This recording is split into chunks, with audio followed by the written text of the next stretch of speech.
Alice au pays des merveilles de Lewis Carroll. Chapitre 1. Au fond du terrier. Par une après-midi, alors qu'elle s'ennuyait dans le jardin auprès de sa sœur, Alice aperçoit un lapin blanc qui courait en regardant une montre en se lamentant et disant « Ah, j'arriverai trop tard !» Il lui semblait si bizarre que le lapin tienne une montre avec son gousset qu'elle se mit à le suivre. Arrivant dans un terrier, elle arrive dans une salle où elle voit de nouveau le lapin. Alice trouve sur une table une petite bouteille avec une étiquette avec des mots « Bois-moi » et goûte au contenu, ce qui la fait rapetisser. Sous la table se trouvait une boîte avec les mots « Mange-moi » et Alice avale le gâteau qui était dans la boîte. Chapitre 2. La mare aux larmes. Il se trouve que le gâteau qu'Alice avait mangé l'a tant fait grandir qu'elle était dans l'impossibilité de se déplacer dans le terrier. Elle se met à pleurer et remplit le terrier avec ses larmes. Au même moment, le lapin blanc passe devant elle, toujours affairé. Quand Alice décide de lui demander de l'aide, il prend peur, laisse tomber ses gants et son éventail et s'enfuit à toute vitesse. En enfilant le gant du lapin, Alice se met de nouveau à raccourcir et la voilà qui se noie dans la mare formée par ses larmes. Elle y rencontre une souris sur une rive où se trouvaient déjà de nombreux animaux. Chapitre 3. La course cocasse. Installée au milieu des animaux, Alice engage la conversation. C'est à ce moment que l'idée d'une course est proposée par le dodo, tandis qu'Alice a l'honneur de décerner le prix au vainqueur. À la fin de la course, la souris se met à raconter son histoire, mais quand Alice décide de parler de sa chatte préférée Diana, les animaux se mettent à se disperser. Chapitre 4. L'habitation du lapin blanc. Alice voit le lapin revenir et qui lui ordonne de lui rapporter ses gants. Sans se poser des questions, Alice se dirige vers la maison du lapin, y trouve une petite bouteille et y goûte le contenu en espérant reprendre sa taille normale. Elle commence à grandir, si bien qu'elle n'arrive plus à tenir debout dans la chambre du lapin. C'est à ce moment que le lapin arrive et essaie d'ouvrir la porte, mais elle est bloquée par Alice qui est enfermée dans la chambre.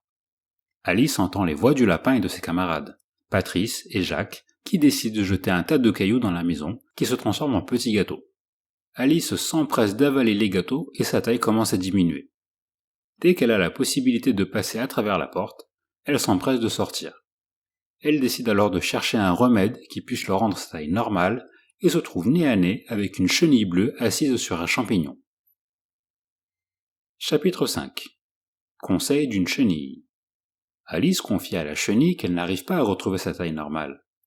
La chenille lui révèle que le champignon sur lequel elle est assise peut faire grandir et peut également faire rapetisser. Alice goûte au champignon, et voilà que son cou commence à se rallonger. En grignotant les morceaux de champignon, elle retrouve sa taille normale, mais s'aperçoit une toute petite maisonnette. Alice décide d'y pénétrer, et, pour ne pas effrayer ses occupants, elle diminue sa taille en grignotant un morceau de champignon. Chapitre 6. Porc et poivre. Arrivée à la maisonnette, Alice pénètre dans la cuisine où se trouve la duchesse qui tenait dans ses bras un bébé qui éternue sans arrêt. Alice et la duchesse entrent en conversation et finalement, la duchesse lui jette le bébé dans les bras en déclarant qu'elle s'en devait partir jouer au croquet avec la reine. Alice décide d'emporter le bébé avec elle, mais trouve qu'il ressemble de plus en plus à un petit cochon.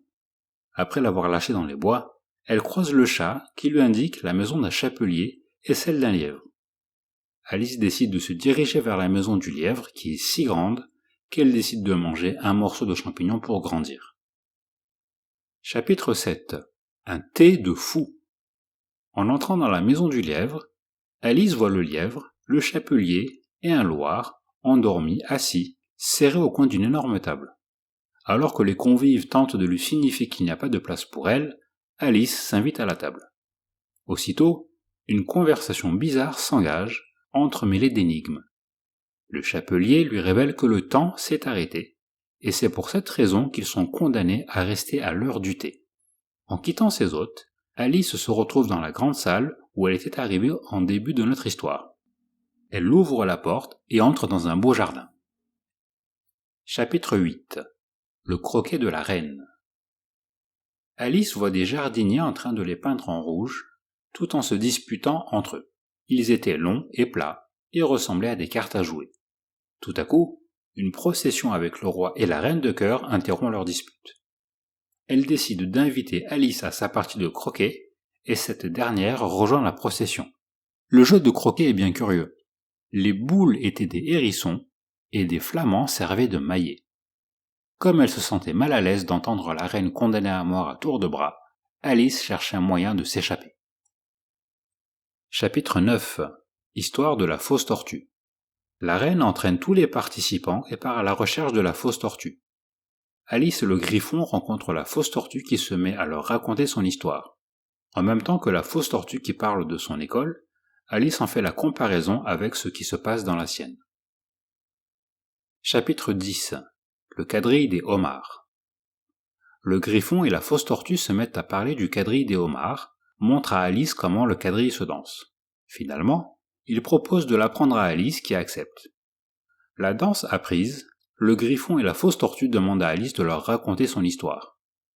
Alice s'exécute avec un grand plaisir et se met à leur raconter toutes les aventures qu'elle a vécues depuis le moment où elle a aperçu le lapin blanc avec sa montre. Alors que l'histoire d'Alice se succède de récitations faites par la fausse tortue, des appels s'entendent au loin. Le procès va commencer. Chapitre 11. Qui a volé les tartes? Arrivée à la cour de justice, Alice regarde autour d'elle et croit reconnaître les personnages qu'on voit habituellement lors d'un procès. Le juge avec sa grande perruque, qui n'était autre que le roi, ainsi que les 12 jurés et le lapin blanc, lui. Les témoins étaient le chapelier, qui était venu avec ses amis, le lièvre et le loir, ainsi que la cuisinière de la duchesse. Les dépositions faites par les deux personnages ne satisfont pas les jurés, et on appelle Alice qui sera le troisième témoin. Chapitre 12. La déposition d'Alice. La déposition d'Alice commence par son interrogation, mais très bientôt, le procès est détourné et le roi, la reine, le lapin blanc et les autres personnages assistant au procès se mettent à tenir une conversation sans queue ni tête. Puis, quand la reine décide de prononcer l'arrêt, Alice s'insurge et tente de s'opposer à sa décision. En voulant écarter les cartes qui avaient reçu l'ordre de se saisir d'elle, Alice pousse un cri d'effroi et se retrouve la tête sur les genoux de sa sœur qui écarte de sa figure des feuilles mortes qui voltigeaient. Elle se rend compte qu'elle a fait un drôle de rêve et se met à raconter à sa sœur ses aventures au pays des merveilles. Et la sœur se met aussi à rêvasser de ce pays merveilleux et à imaginer les péripéties vécues par Alice.